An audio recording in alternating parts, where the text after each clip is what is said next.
saya ingin menyampaikan dua hal dulu yang sangat penting, karena saya khawatir jangan-jangan Bapak Ibu, apalagi ini saya melihat antusiasmenya untuk belajar sekarang, alhamdulillah semakin meningkat di masyarakat kita dengan berbagai tempat dan ustadz yang berwarna.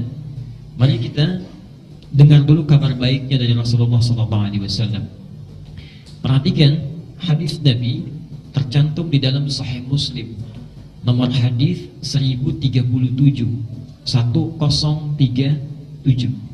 Ini sangat populer sekali disampaikan untuk memotivasi para penuntut ilmu, sekalipun barangkali kita tidak sering mendengar sumbernya dari mana. Hadis Muslim, riwayat Muslim nomor hadis 1037. Kalimatnya, "May yuridillahu bihi khairan." May yuridillahu bihi khairan. Siapa saja yang diinginkan oleh Allah untuk berubah menjadi orang yang baik. Siapa saja yang diinginkan oleh Allah untuk berubah menjadi orang yang baik, memiliki sifat-sifat kebaikan, yufaqihu fid din. Maka tanda pertamanya, subhanallah, bukan ditingkatkan hartanya, dinaikkan kedudukannya, tapi dipahamkan ia mengenai urusan agamanya, diberikan taufik, dibimbing agar mau belajar tentang agamanya. Kata para ulama, hadis ini setidaknya menunjukkan kepada dua maksud. Maksud yang pertama, menunjukkan tanda-tanda kebaikan dari Allah dan Rasulnya. Jadi kalau Allah dan Rasulnya sudah menginginkan kita menjadi orang yang terbaik dalam pandangan keduanya, subhanallah, tandanya bukan diberikan harta yang berlimpah. Jadi mohon maaf kalau bapak misalnya mendapatkan harta yang cukup berlimpah, ibu di rumah juga demikian, rumah mewah, mobil bagus, ya, anak-anak sekolah di tempat yang baik, itu belum tentu menjadi tanda kebaikan kalau yufaqihu fiddin ini belum didapatkan, tidak paham tentang tuntunan agamanya. Apa gunanya harta yang sangat banyak luar biasa, tapi kita tidak bisa membedakan mana halal, mana haram, mana yang harus dikerjakan, mana yang harus ditinggalkan. Bapak meningkat kedudukannya, pekerjaan bagus, promosinya meningkat, tapi kita nggak paham ini yang benar, ini yang salah, ini yang mesti dikerjakan, ini yang mesti ditinggalkan, ini sunnah yang mesti dipegang, ini bid'ah yang tidak boleh dikerjakan. Kalau ada dalam kehidupan kita, coba cek di rumah masing-masing. Pekerjaannya bagus, pendapatan besar, tapi sholat sulit, ya.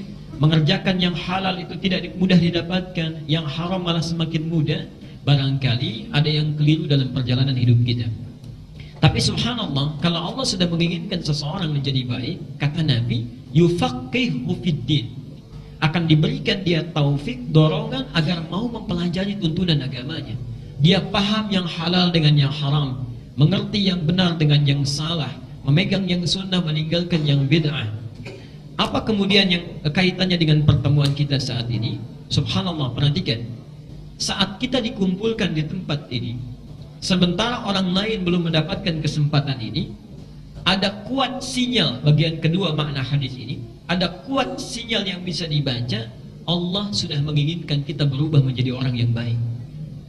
Jadi kalau Bapak Ibu sudah dipaksa dikumpulkan di sini, dihadirkan di sini, dan barangkali tidak dari tempat yang dekat, ada yang datang mungkin dari jauh, ada yang datang beda tempat, beda kota, beda provinsi, subhanallah, Allah sudah menginginkan kita menjadi orang yang baik. Kalau sudah dipaksa didudukan di sini, belum juga terbersit hati kita untuk berubah, dengan cara apa lagi Allah mesti memaksa kita untuk berubah? Karena itu, untuk mendapatkan kebaikan ini, sifatnya tidak mudah. Ibu jangan berdiri di belakang, silahkan diperluas saja, ya. Kalau masih ada tempat, silahkan diperluas. Al-Mujadilah, Quran Surah 58 ayat yang ke-11. Bapak Ibu yang bisa memperluas tempatnya, ya ayyuhalladzina amanu idza qila lakum tafassahu fil majalisi fafsahu yafsahillahu lakum. Silakan, saya tahan sebentar ya.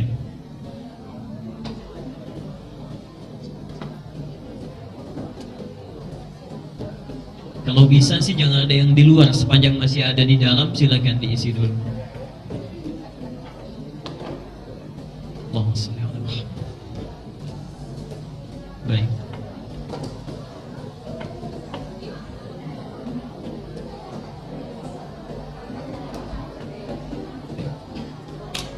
bergeser saja, nggak usah pakai suara ya, cukup bergeser saja. Baik.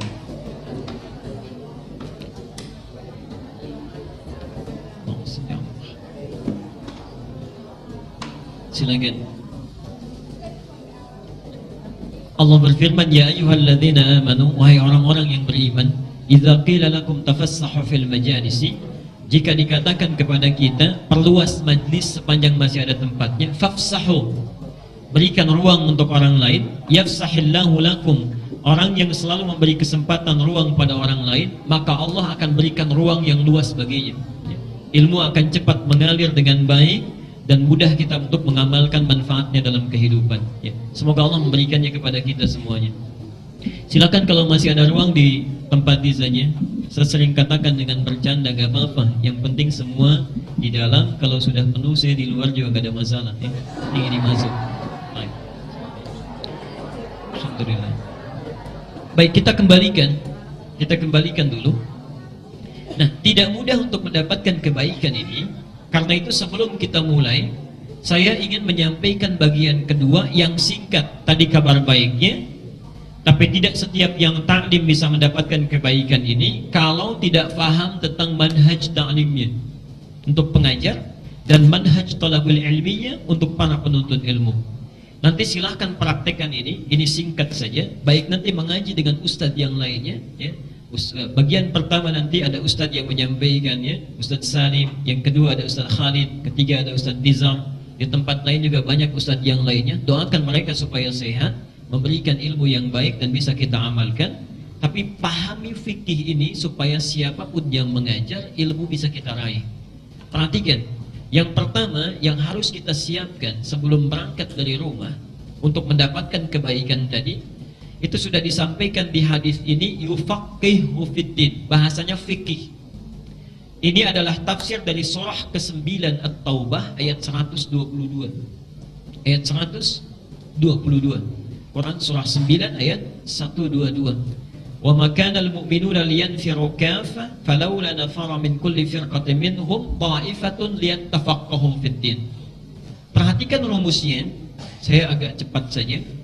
Satu, menuntut ilmu agama itu spesifik kalimatnya di Quran dan di Sunnah menggunakan kata fikih, bukan talabul ilmi biasa lagi, tapi fikih.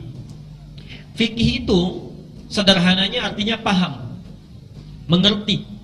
Jadi kalau bapak ibu mengaji dengan siapapun, mengikuti ta'lim, jangan sampai kita tinggalkan majlis ilmu kecuali memahami setiap untaian kalimatnya.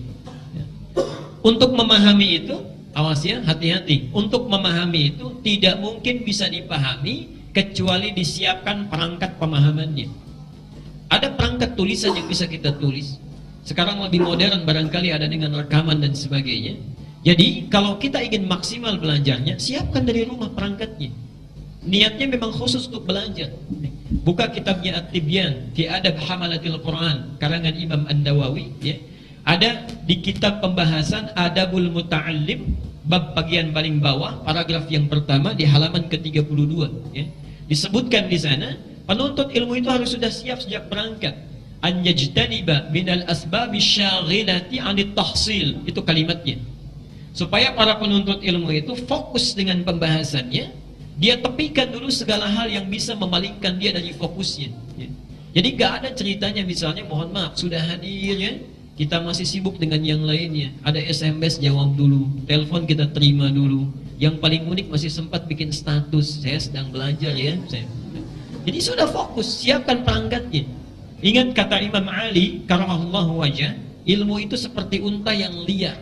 Kalau tidak diikat, cepat dia hilangnya, ya, cepat dia hilangnya. Jadi siapkan catatan kita, siap untuk dibawa. Ini bagian yang pertama. Yang kedua, saat akan berangkat, perhatikan perintah Qurannya langsung. Bahkan ditafsir di hadis Nabi, hampir mengawali setiap pembahasan kitab fikih, ya. Dan bahkan setiap kitab umumnya. Di Al-Bukhari ada di hadis nomor pertama. Kitab hadis pilihan Al-Arba'in An-Nawawiyah ditempatkan di hadis pertama, innamal a'malu binniyat. Semua pekerjaan itu bergantung pada niatnya. Kalau diniatkan karena Allah, ikhlas menjadi amal saleh, Kalau bukan karena Allah itu menjadi amal yang salah.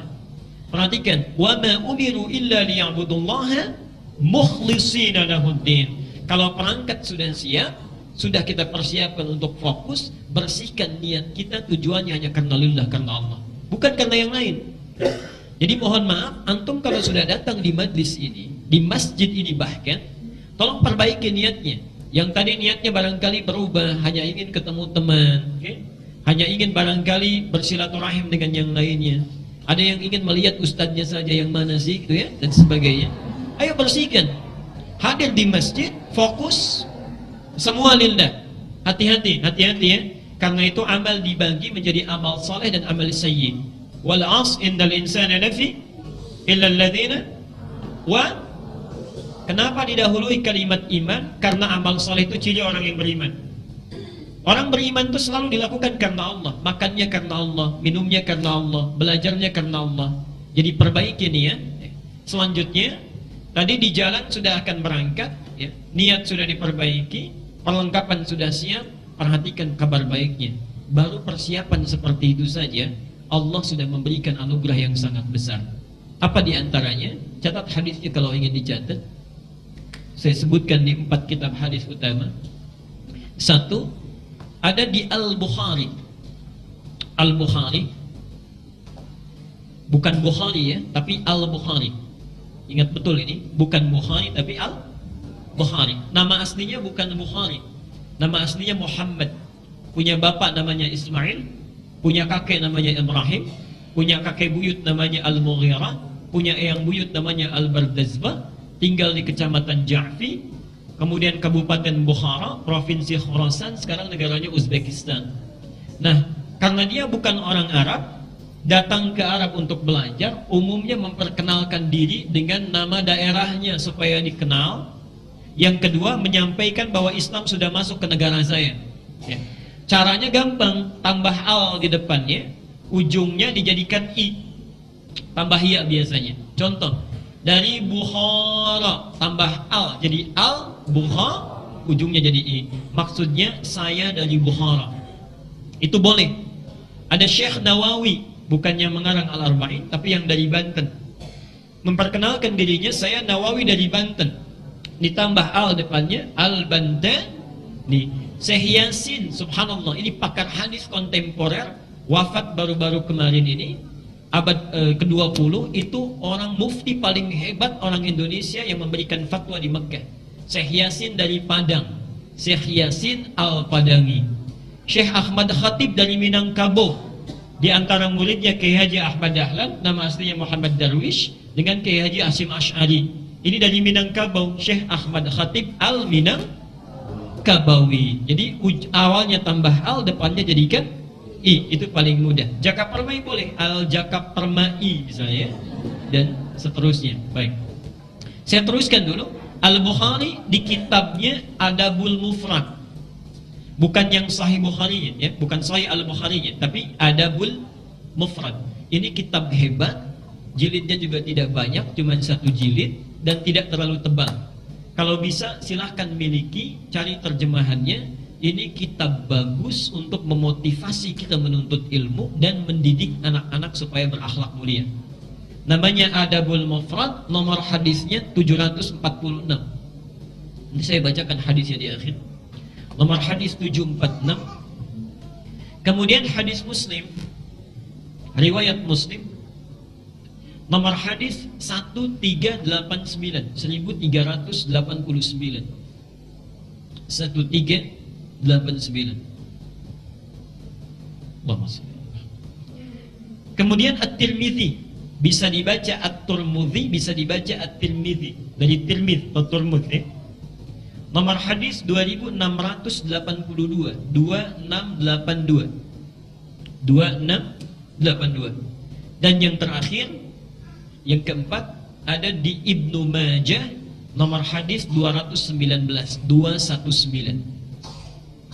Perhatikan, saya bacakan hadisnya, ini terbagi pada 3 bagian. Ini sangat populer hadisnya, kita hafal insyaallah.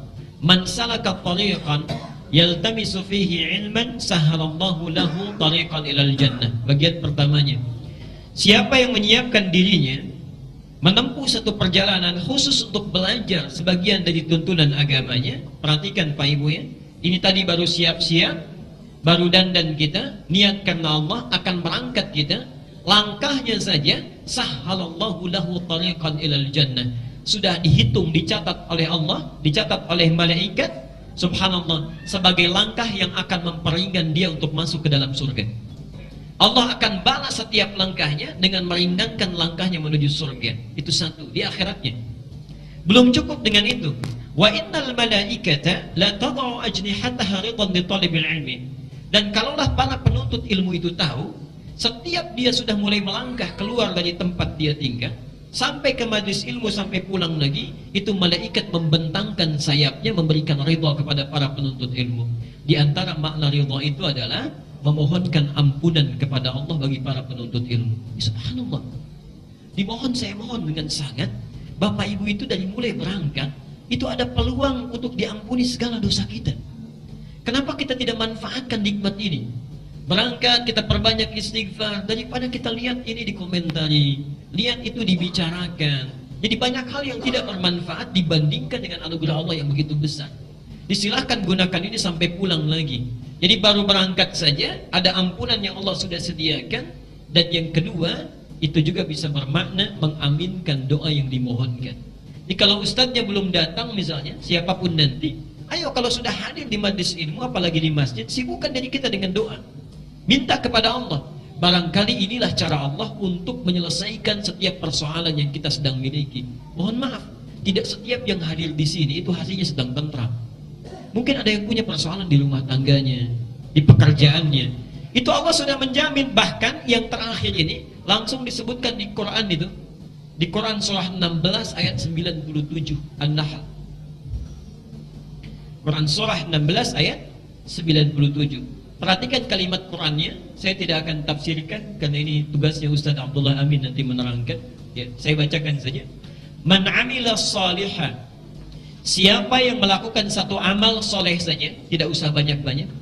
Thalabul ilmi sekarang itu amal soleh. Min dzakarin aw untha, dilakukan oleh laki-laki ataupun perempuan. Wa huwa mu'minun, syaratnya satu. Mereka melakukannya karena yakin dengan Allah, ikhlas karenanya, bukan karena yang lain. Perhatikan, tidak menunggu lama, cepat diberikannya. Falanuhyiyannahu hayatan thayyibah. Selama masih mereka berada di dunia, Allah akan perbaiki keadaan hidupnya. Akan perbaiki keadaan hidupnya.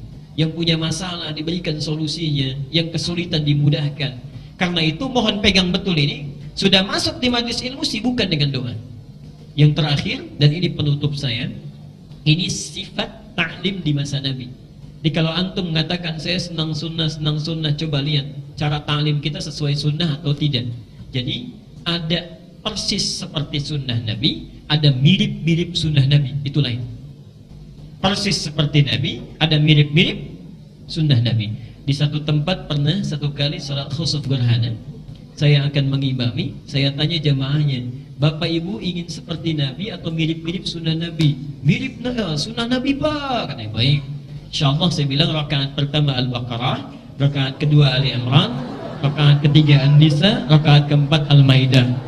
Itu langsung dilarat, mirip-mirip sunnah Nabi Pak, katanya. Baik, ya? Baik, alhamdulillah. Hadisnya yang paling mudah saja di Al-Arba'in An-Nawawiyah, nomor hadis yang kedua dari Umar bin Khattab. Ini panjang ya. Bainama nahnu julusun 'inda Rasulillah, ittala 'alaina rajulun shadidu bayadis siyabi, shadidus sawadis sa'ri, la yura 'alaihi atharu safari, wa la ya'rifu minna ahadun. Kan? فقال يا فجلس إلى النبي صلى الله عليه وسلم فأسند ركبتيه إلى ركبتيه ووضع كفيه على فخذيه فقال يا محمد أخبرني عن الإسلام, dan seterusnya hadis. Poinnya, lihat sini. Disebutkan di hadis ini sifat para penuntut ilmu datang dengan persiapan yang sudah matang. Tirulah Jibril. Satu, fajalasa ilan nabi, mendekat kepada Nabi pengajar. Jadi kalau antum sudah datang di majlis ilmu, diburu saf paling depan. Ya. Jangan kita berlomba-lomba malah ke belakang, buru saf paling depan. Karena posisi terdepan itu membuat kita fokus untuk belajar. Mau ngantuk kita tahan, ya kan? Mau melakukan sesuatu yang lain kita simpan dulu. Kalau di belakang itu banyak nanti alasannya.